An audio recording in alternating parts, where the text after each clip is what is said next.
Hello and welcome to another video. With the most recent release of Maya2022 from Autodesk, I thought it'd be a good idea to go back and revisit the topic of the preferences. Now, it's not the most exciting topic, I know, to many, but the preferences are often a very frequently misunderstood part of Maya, and that's because there's so many parameters and control. It can be very confusing to even the most experienced of users. And I think even now, after years of releases, there's still some people who don't quite fully understand the preferences, how to control them, manage them, and really just what's going on in there. And there's some parameters in there that can really greatly improve your overall experience of Maya and hopefully reduce some of the issues that you might be encountering, especially around crashes. So in this video, I'm going to be showing you the basics of the preferences and highlighting some of the settings that I think you should change that will greatly improve your overall experience of using Autodesk Maya. Okay, so what I've done is I'm starting with a clean install of Maya, so I've got a very fresh set of preferences. And what I'm going to do now is show you what I do whenever I get a new version of Maya. And how I set it up straight from day one. Now, when you first boot Maya, you're presented with this screen, and it gives you two simple choices. Do you use the default preferences, or do you choose preferences to copy over from a previously installed version if you still have it on your machine? Now, if you choose the preferences to copy, what it will do is prior to Autodesk Maya 2022, you had no choice as to what you could actually copy over. It just would copy all preferences, which is this option here. Fortunately, in the new version, they've given you a few options, which I think is a lot better. So, for example, things like shelves, hotkeys, icons, maybe your colors, and marking menus and scripts. These are all generally okay, and they don't really interfere too much with the overall preferences of Maya. So I think this is a far better way of working, because previously I would ignore this. I wouldn't copy over preferences. I would choose to start with a default set of preferences and copy over any files manually. So I'm going to choose default preferences, and then I'll show you what I actually do. Okay, so now when Maya boots, this is what you're first presented with. And straight away, the first thing you want to do is choose what you want to do about the what's new highlighting. So many people don't bother turning this off, and it's worth just turning off this one here, show this at startup, because otherwise it will appear every time you boot Maya.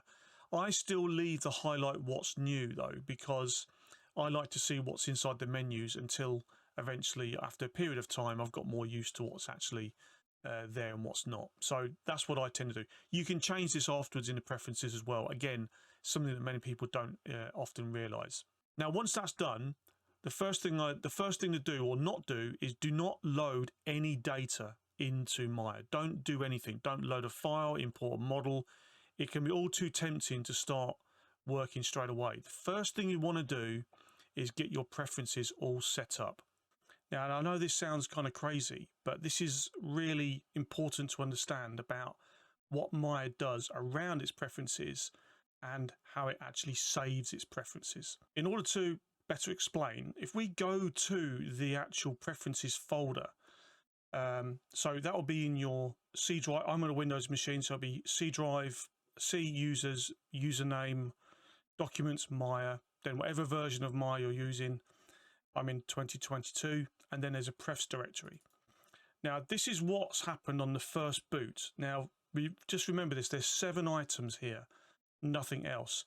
Now, the second you start doing anything in Maya, Maya starts remembering those preferences as part of its session that's open right now. And what you want to do before that even happens is actually save your preferences. And the best way to do that is go to File, Save Preferences.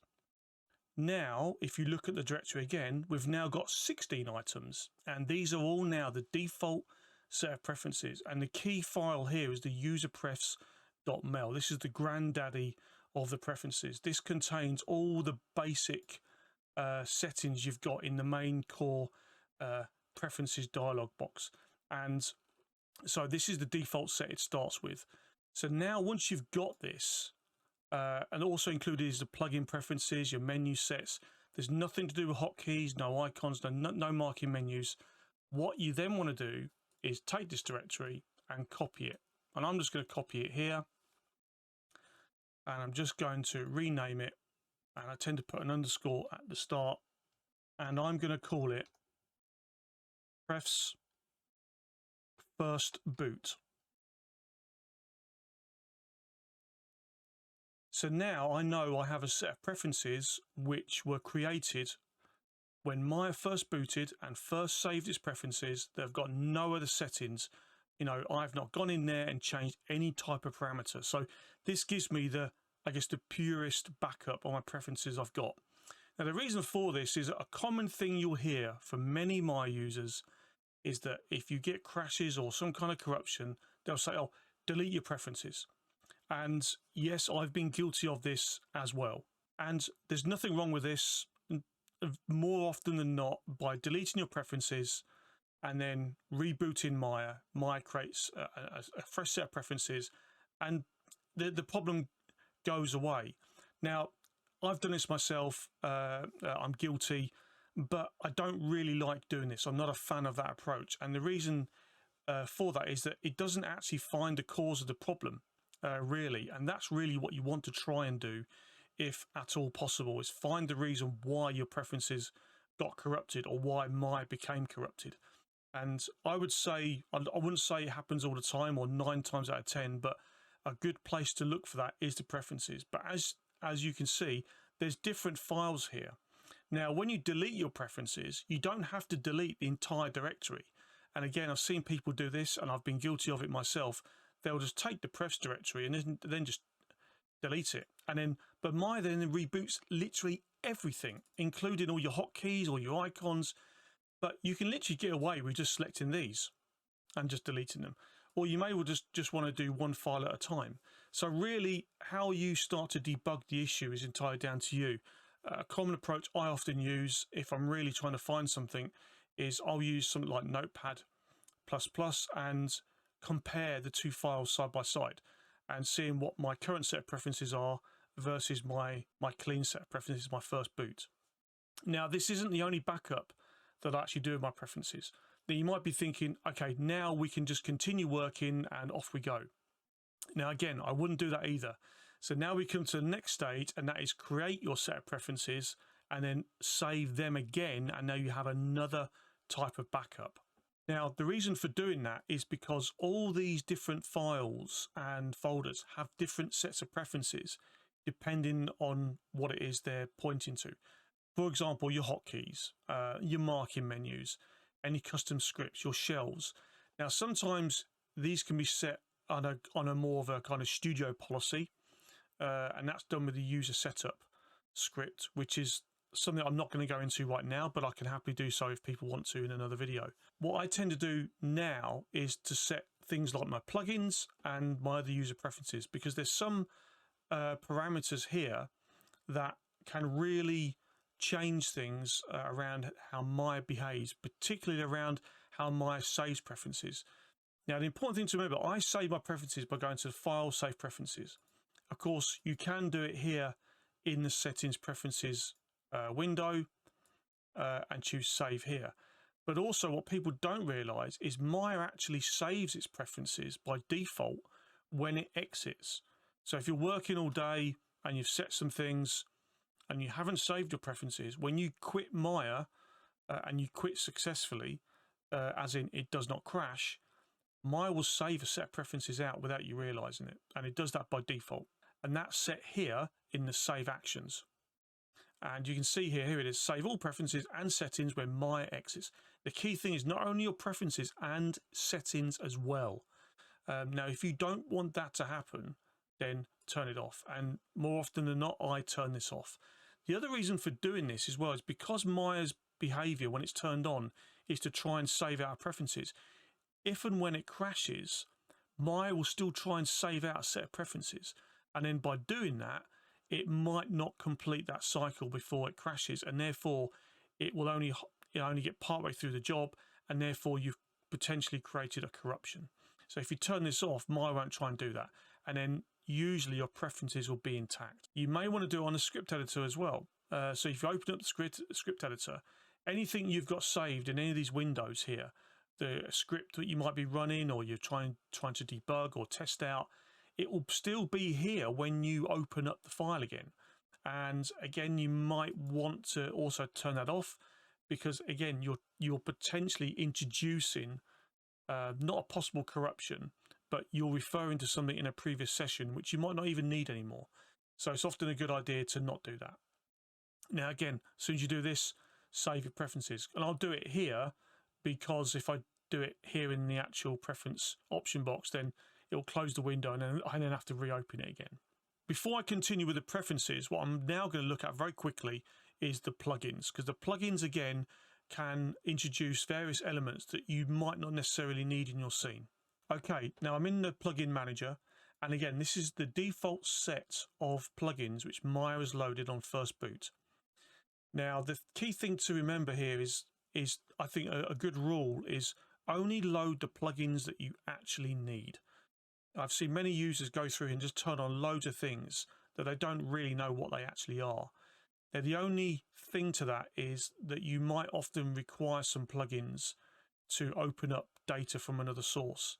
And in order for that data to work in that Maya file, you might need the plugin loaded in order to have it fully functional. But you'll often receive an error message to say that it can't create the nodes or it doesn't work.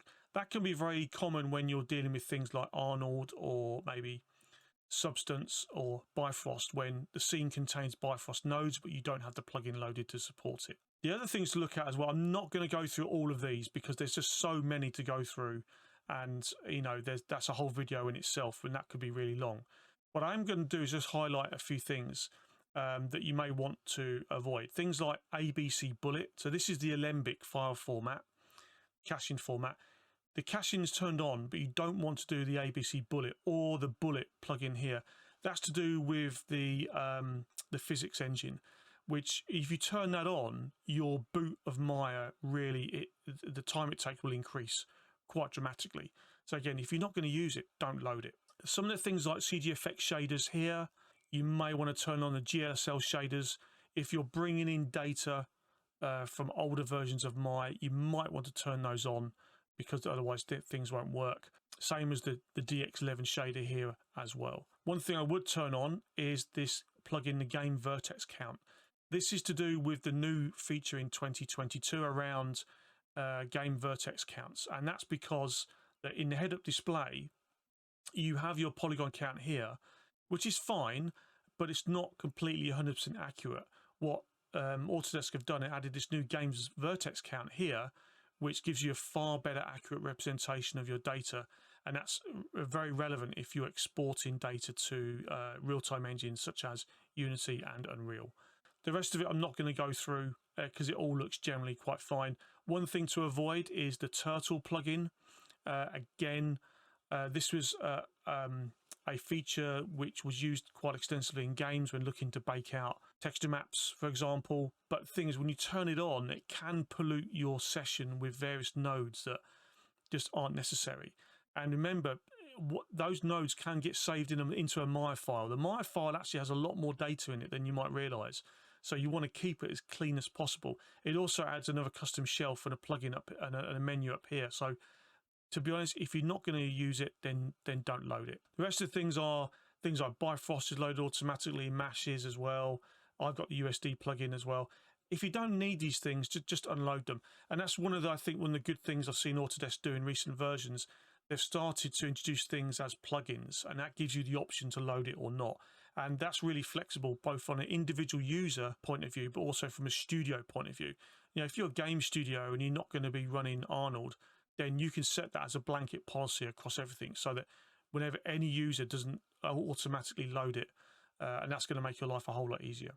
So, and then finally at the very bottom, I've got the Maya bonus tools, the updated version that includes support for 2022.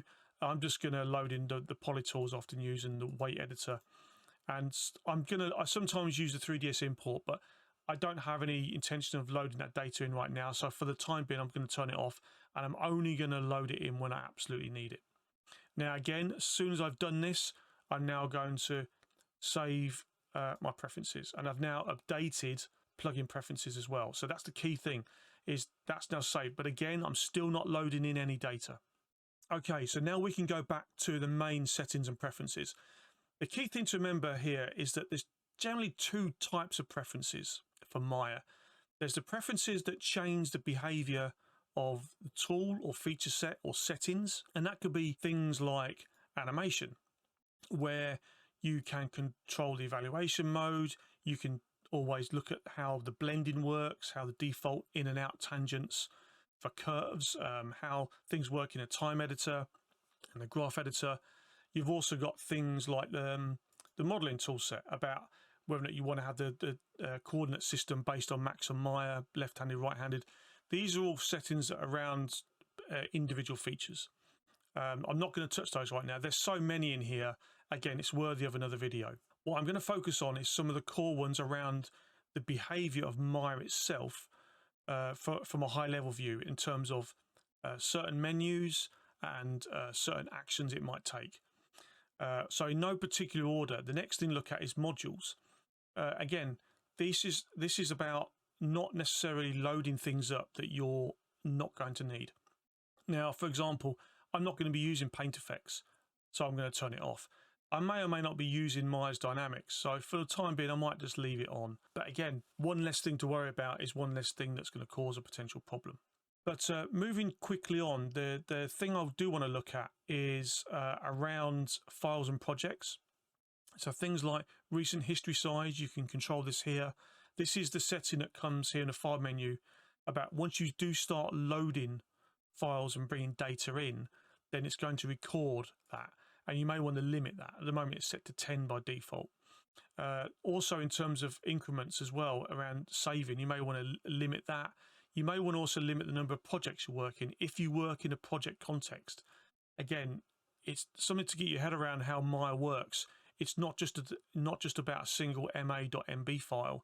There's often lots of dependency data, particularly if you're doing caching around animations or simulations and so on. That data gets stored somewhere, and you can choose where that data goes. Now, you can choose a default projects directory. Now, by default, Maya will always go to its preferred default, which is inside the root of your Maya directory inside your documents. Now, this happens no matter what version of Maya you are on, it will always default to the Documents Maya projects default project all the time. That will not change. That's been like it since, I think, version 1.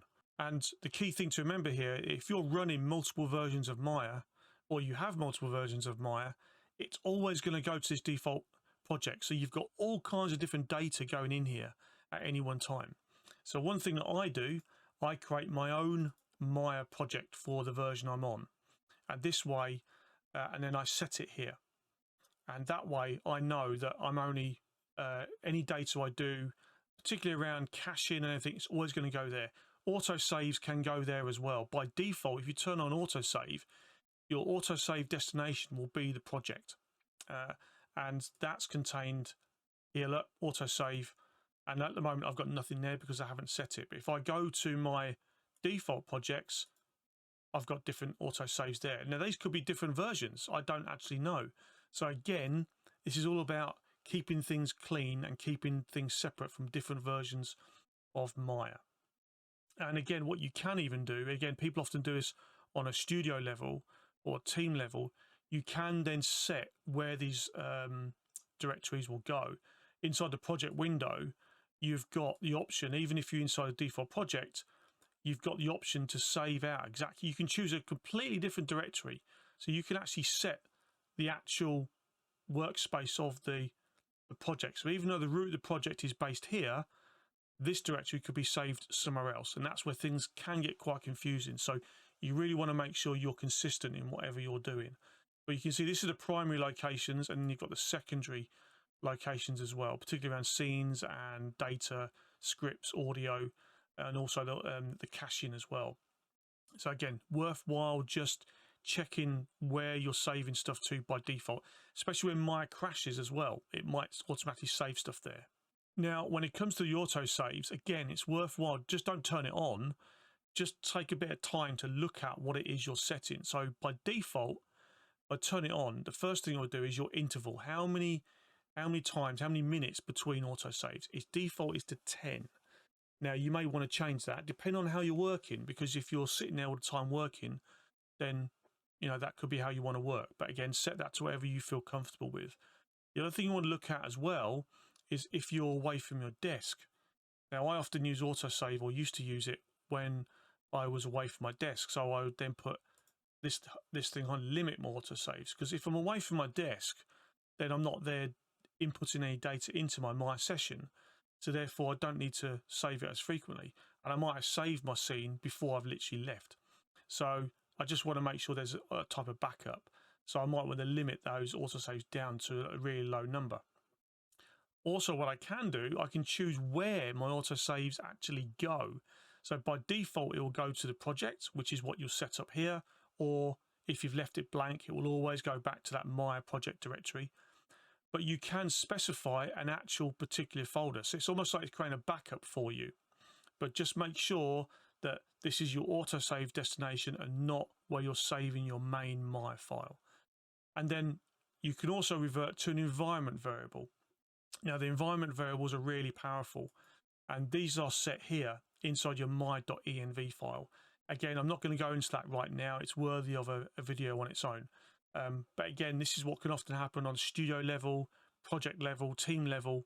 There'll be different environment variables for certain things. One of the most obvious ones for 2022 is that you can set the environment variable to boot Maya into Python 2 mode, whereas by default it's Python 3 now. But some studios may not have made that transition, or they could be mid-transition, and they want to make sure their users don't accidentally boot into a Maya version which doesn't support their scripts. So that's worth just checking that out. Now, moving on, the next section I always look at as well before I do anything is the UI elements. And I bypass all of these here. And the first thing I always check is the panel configurations. Now, this can be really quite important. Now, the thing to remember here is that whenever you save a Maya file, Maya remembers everything about every editor that you opened for that file. It remembers its location, the size, Windows specific options. And in every Maya scene file, .ma or .mb, it's saved as an attribute on a script node called UI configuration script node. And that displays as Mel code, essentially.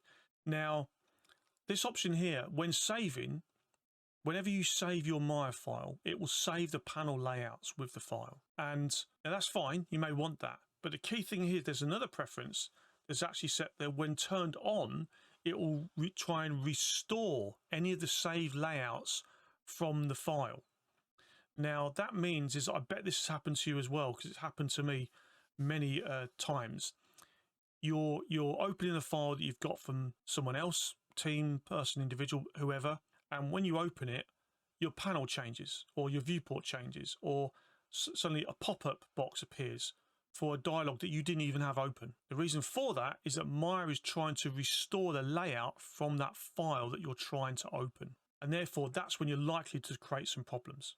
That's the key thing here, is that when trying to open the file, Maya is trying to restore that layout. And if it can't do that, and it encounters a potential problem, then it might not be a problem, and it will just won't work. But it could cause it to crash. So again, you may want to turn that off so that even though you're saving the panel layouts, you're not actually trying to restore them. The other option here you've got as well is about when you're starting a new scene. Do you want to keep the current layout that you're in, or do you just want to reset every time to a specific configuration, which is what you can do here? I tend to leave mine as the single perspective view, which is perfectly fine. But again, you may want to reset it every single time, then you're always starting with a clean scene. And then finally, you've got on a new scene, you want to deselect this option. So for example, your viewport panel settings, that's your shading mode, use all lights, wireframe, all that kind of stuff. They're saved as part of your session in Maya. It's saved in the Maya file. So again, and also saved in the preferences. So again, if you don't want that to happen every time you do a new scene, then click the option box, and then that way, you know that you're not going to accidentally introduce any potential issues. So these are small things, but they can have quite a big effect. So now that you've done your basic settings, you may want to save your preferences again. And again, all you're doing is continuing to configure Maya and set it up exactly how you want it to work for you. The other things you may want to do around the UI is around some of the UI elements. If you want to turn off certain things like the help line and command line. Now, again, you can of course do this from your UI elements here, but they will only save it as part of the Maya session. They won't save it as a permanent preference. So again, depending on how you want to work and how you want Maya to behave each time, then you've got to choose how you want to set them. In other words, if you want to have these turned off all the time, so you're a modeler and you're not interested in animation or the range slider, turn them off and then save it. And in that way, it will remember your configuration for you.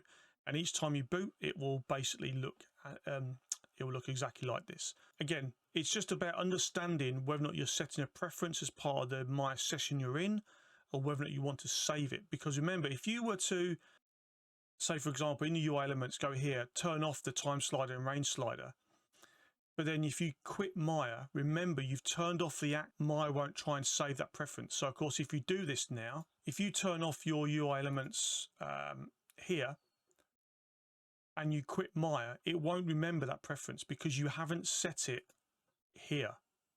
And that's the key thing to remember. So if you want things to be more or less permanent and how you work on your day-to-day sessions in Maya, you do it inside your preferences and then save them each time you want to do it. And by turning off the save actions, it means you're not accidentally introducing a preference into Maya that you may have set during your session and you might have just forgotten about it. It's very, very easily done. At least this way, any preferences you set, they're an opt-in. You've chosen them rather than them being enforced upon you. Now, another thing I often do with the UI elements as well is around the editors. And again, this is important around the behavior and how Maya works with these things. So by default, this is what you see on the right-hand side. You have your channel box and your layer editor, then the modeling toolkit and the attribute editor. They're the three most common things that most people will have. Now, you can swap these around with these icons up here to turn them on and off. And a common thing you hear from people, or used to hear, is that they want to have that you can move this divider here on the channel box and layer editor. So you can snap it all the way up or snap it all the way down, depending on what you want to see. But you can't break them apart. You can't tear them off like you can with the modeling toolkit or the attribute editor. Well, actually you can, and you do this here inside this preference in the editor in main window preference. And what you do is you turn off these options here, channel box and layer editor, you turn that off, and you turn off the show layer editor within channel box. Now, when you do that, nothing will happen, but then you need to turn them on here. So you turn on your channel box and your layer editor, and they're on my monitor. So I've now got a separate layer editor box and a separate channel box.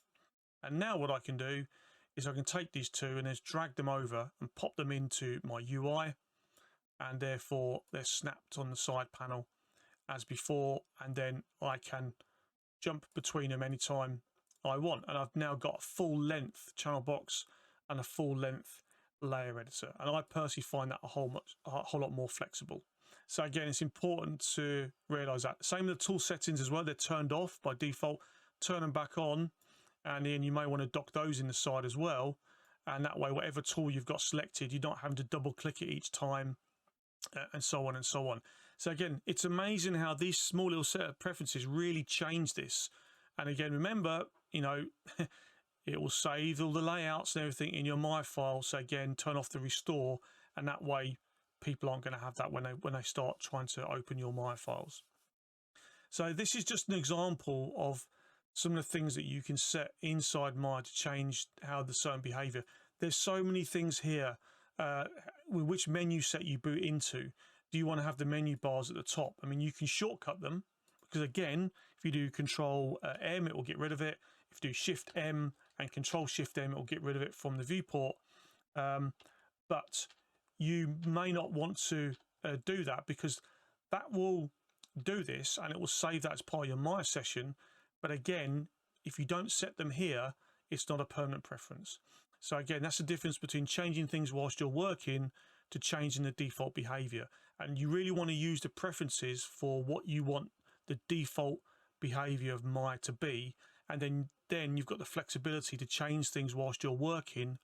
And then basically then if you quit Maya, then remember you're not going to be saving it out. So therefore, when you boot Maya back up, it's back to your default set of preferences. So what I'm going to do now is, again, I'm not going to go through all of these.